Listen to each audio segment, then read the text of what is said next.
Hello dear students, आज का जो टॉपिक है वो टॉपिक हम डिस्कस करेंगे print revolution and its impact. अब देखो, जैसे हमने डिस्कस किया था इसमें कि जैसे इससे पहले हमने पढ़ा था गुटेनबर्ग के बारे में, जो क्या है था गुटेनबर्ग जो प्रेस हमने डिस्कस किया था इसमें, ठीक है ना। अब देखो, गुटेनबर्ग प्रेस आने के बाद क्या हुआ, यूरोप के अंदर बहुत ज़्यादा बदलाव आया, रेवोल्यूशंस आई, ठीक है ना। ऐसे में क्या हुआ कि यहाँ पर जो यूरोप है ना, यहाँ पर कुछ बहुत ही ज़्यादा इम्पैक्ट पड़ा उस चीज़ का। और उसका अगर हम उस इम्पैक्ट की बात करें ना, तो यहाँ पर आप कह सकते हो कि यहाँ पर एक तरह की एक ऐसी पब्लिक तैयार हुई जिसको एक रीडिंग जो है वो कि वो शौकीन हो गए। मतलब एक न्यू पब्लिक तैयार हुई जिसको एक क्रेज़ बढ़ गया रीडिंग की तरफ।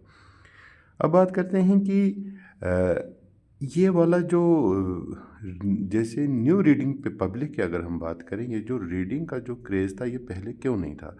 अगर हम देखें, जैसे हमने पहले भी डिस्कस किया कि अर्लियर में क्या था, पहले क्या था कि जो बुक्स होती थी ना वो ज़्यादातर मैन्युस्क्रिप्ट में होती थी, ठीक है ना, वो हैंड रिटन में होती थी। जैसे हमने पहले डिस्कस किया, मैन्युस्क्रिप्ट होती थी, हैंड रिटन होती थी, जिस वजह से बुक्स की जो कास्ट होती थी वो थोड़ा ज़्यादा होती थी, एक्सपेंसिव होती थी, तो हर कोई बुक को अफोर्ड नहीं कर पाता था। अब क्या हुआ कि जैसे ही प्रिंटिंग सिस्टम आया ना, तो इस प्रिंटिंग ने क्या कर दिया कि जो बुक्स की जो कास्ट है ना उसको क्या कर दिया, कम कर दिया। जिससे क्या हुआ कि एक लोअर क्लास या मिडिल क्लास के जो पब्लिक थी ना वो भी बुक्स को खरीद पाने लगी, ठीक है ना। और दूसरी चीज़ अगर हम देखें कि अब ऐसी ऐसी टेक्नोलॉजीज़ आ चुकी थी कि जिससे क्या हुआ था कि जो टाइम और लेबर जो लग रहा था ना बुक्स को बनाने में, वो थोड़ा अब कम हो गया था। क्योंकि विद द जैसे जैसे टाइम आगे बढ़ता है तो न्यू न्यू टेक्निक्स आती हैं, जिसकी वजह से क्या हुआ कि जो टाइम और लेबर है वो थोड़ा क्या हो गया, मतलब वो कम लगने लगा। जिसकी वजह से बुक्स की जो प्राइस है वो भी ज़्यादा कम होने लगी। जिस वजह से क्या हुआ कि यूरोप के अंदर अगर आप देखोगे ना, तो पूरे यूरोप के अंदर जो है ना एक फ्लड आ गया बुक्स का, है समझ। और दूसरी चीज़ अगर हम देखें, जैसे अभी मैंने बताया कि पहले क्या होता था, रीडिंग जो होती थी ना, जो रीडिंग होती थी या जो बुक्स की अगर हम बात करें, तो ये सिर्फ इलीट क्लास तक ही होती थी। जो इलीट क्लासेस हैं, जो रिच क्लासेस हैं, इलीट मतलब जो रिच क्लासेस हैं, उन्हीं के हद तक ये बुक्स होती थी, हर कोई ख़रीद नहीं पाता था। और बात है कि जो कॉमन जो लोग थे, जो ये एफर्ट नहीं कर पाते थे कॉस्टली बुक्स को, तो ये जो कॉमन इंसान थे ना, ये एक ओरल ट्रेडिशन में जी रहे थे। ओरल ट्रेडिशन, देखो उस दौर में भी एक ओरल ट्रेडिशन चलता था। ओरल ट्रेडिशन है कि जैसे किसी ने किसी को अपने पास्ट के बारे में बताया, जो पुरानी चीज़ें हैं वो सुनाई, तो एक ओरली चलता था। मतलब सुनी सुनाई जो कहानियाँ होती थी, जो स्टोरीज़ होती थी, वो ऐसा सिस्टम चलता था। और ऑब्वियस ये बात है कि ओरल ट्रेडिशन में अगर हम बात करें, तो जो पब्लिक होती थी ना वो ज़्यादा शौकीन होती थी किन चीज़ों को सुनने की, जो सेक्रेड टेक्स्ट होते हैं, ठीक है ना। सेक्रेड टेक्स्ट की अगर हम बात करें, वो जैसे सेक्रेड टेक्स्ट में जो रिलीजियस बुक्स वगैरह या रिलीजियस जो स्टोरीज़ हैं, इनको ज़्यादा वो पसंद करते थे सुनना। अच्छा, अब यहाँ पर जैसे मैंने एक वर्ड लिखा है बैलेड्स। बैलेड्स क्या होता है? बैलेड्स होता है एक ऐसा हिस्टोरिकल अकाउंट, एक हिस्टोरिकल अकाउंट, या यूँ कहिए सिंपल भाषा में एक हिस्ट्री जो हम कैसे सुनाते हैं। हिस्ट्री जो सुनाते हैं in the form of songs. History जो हम सॉन्ग्स की फॉर्म में जो है वो सुनाते हैं, ठीक है ना। जैसे फॉर एग्जांपल हम बात करेंगे, जैसे एक सुभद्रा कुमारी चौहान की एक बड़ी फेमस कविता है, खूब लड़ी मर्दानी वो तो झांसी वाली रानी थी। अगर आप देखोगे वहाँ पर रानी लक्ष्मीबाई का जो है ना, जो उनकी जो हिस्ट्री है, जो इतिहास है, उसको थ्रू द पोयम की फॉर्म में दिखाया गया है, एक सॉन्ग की फॉर्म में दिखाया गया है। उसको आप एक बैलेड कह सकते हो। तो उस दौर में भी बैलेड्स का ज़्यादातर होता था कि जिसमें हिस्टोरिकल अकाउंट्स को या पुराने इतिहास को सॉन्ग्स की फॉर्म में या पोयम की फॉर्म में सुनाया जाता था, ठीक है ना। अब जैसे ये वाला जो पॉइंट मैंने लिखा, ये ऑलरेडी मैंने यहाँ पे डिस्कस किया कि भाई before the age of print, print से पहले क्या था कि बुक्स जो होती थी वो बहुत ज़्यादा कॉस्टली होती थी। एज वी डिस्कस, इसमें हम बात करेंगे।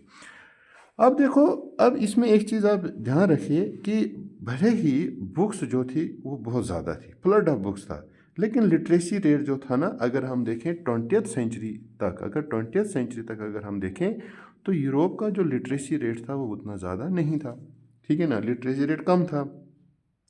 अब जाहिर सी बात है, अगर लिटरेसी रेट कम है, लोग अनपढ़ हैं, तो जाहिर सी बात है कि बुक्स उतनी नहीं बिकेंगी, ठीक है ना। तो बुक तो वही खरीदेगा ना जो जो पढ़ा लिखा है। अब बात करते हैं कि 20th सेंचुरी के तक लिटरेसी रेट बिल्कुल स्लो था, बिल्कुल कम था यूरोप का लिटरेसी रेट।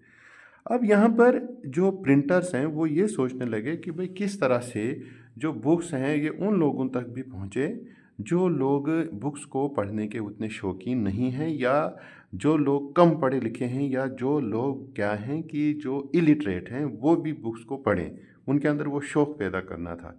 इसलिए क्या हुआ कि उस दौर में जो प्रिंटर्स हैं ना, उन्होंने क्या करना शुरू कर दिया कि उन्होंने जो पॉपुलर बैलेट्स थे, जो पॉपुलर बैलेट्स थे ना, उनको प्रिंट करना शुरू किया। अब जाहिर सी बात है, जिस तरह का लोगों का टेस्ट है उसी हिसाब से उन्होंने मटेरियल देना शुरू किया, क्योंकि लोग जो थे ना उनको ज़्यादातर शौक़ था किस चीज़ का, ओरल ट्रेडिशन का ज़्यादा उनको एक तरह से शौक़ था, या उस पर ज़्यादा इंटरेस्ट था, ठीक है ना।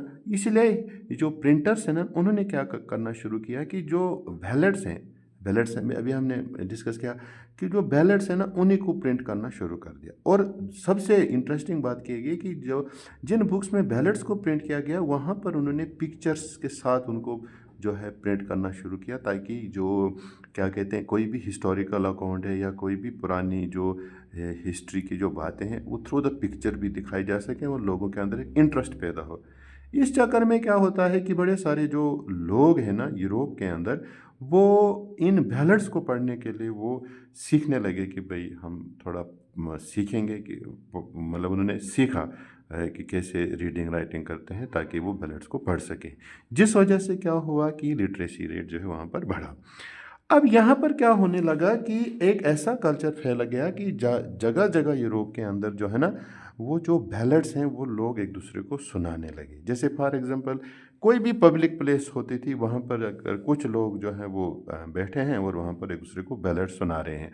अब जैसे बात करेंगे हम, जैसे यहाँ पर टैवर्न्स, टैवर्न्स क्या होता है, टैवर्न्स है एक ऐसा प्लेस जहाँ पर ऐसे अल्कोहल वगैरह मिलती है, साथ में जैसे खाना शाना भी मिलता है, और जहाँ पर लोग जो है अल्कोहल भी मिल रहा है, खाना शाना भी मिल रहा है। एक तरह से आप कह सकते हो जैसे ढाबा जैसा है या एक होटल जैसा है, जहाँ पर लोग जो हैं जहाँ पर बैठे हैं और उधरी जो हैं वो खाना भी खा रहे हैं और आपस में जो है ड्रिंक भी ले रहे हैं और आपस में न्यूज़ भी एक्सचेंज कर रहे हैं। और वहीं पर वो लोग क्या करते थे, वो जो बैलेट्स वगैरह जो होते थे वो एक दूसरे को सुनाते थे। इस तरह का क्रेज़ और वहाँ पर ये जो है बढ़ गया। कहाँ पर?